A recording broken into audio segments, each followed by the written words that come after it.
The state capitol, where lawmakers are working late into the night again tonight, debating several bills. There's just a handful of hours left in the legislative session, so the clock is ticking. News 8's Bob Wilson is live at the state capitol with the latest. Bob?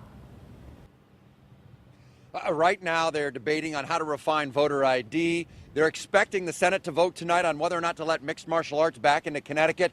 Meanwhile, just yesterday, they approved a $44 billion budget over 2 years, including bringing Keno back into the state of Connecticut. Now, to find out how Keno works, we headed up to Massachusetts, where they have it in Springfield, and they've had it there for the past 20 years. How long have you been playing Keno? I've been playing since the game started. How often do you play? Daily. Betty Watkins has her tickets and is watching the monitors at Murphy's in Springfield, Massachusetts. She has chosen 6 numbers, and if they match the ones on the screen, she can win anywhere from $1 up to $450. The prize topping out at $1 million. I enjoy the game.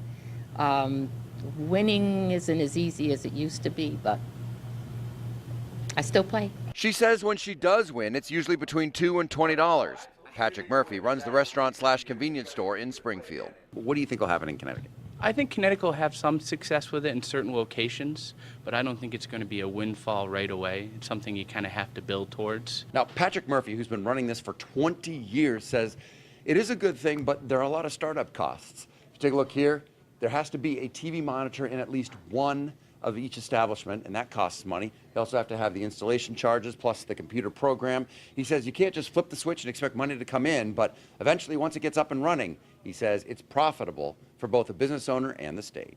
It brings people in, they spend time, maybe they get a soda, they get a bag of chips. I mean, it really adds to the overall portfolio of our business. Last year, Murphy sold about $5 million in tickets. That alone nets him about $250,000, plus he gets 1% of all winning tickets.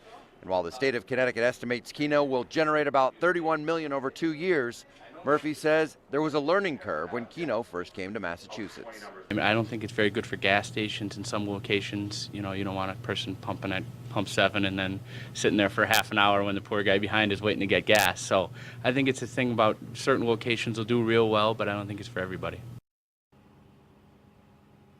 And $31 to the state, or $31 million to the state here in Connecticut. And Murphy says he himself makes a lot of money off it. It's kind of rounded out his business. They come into the convenience store and they kind of hang out. They stay a little bit longer. He says it was a win-win for everybody up in Massachusetts, he believes. I'm Bob Wilson reporting live here in Hartford, News 8.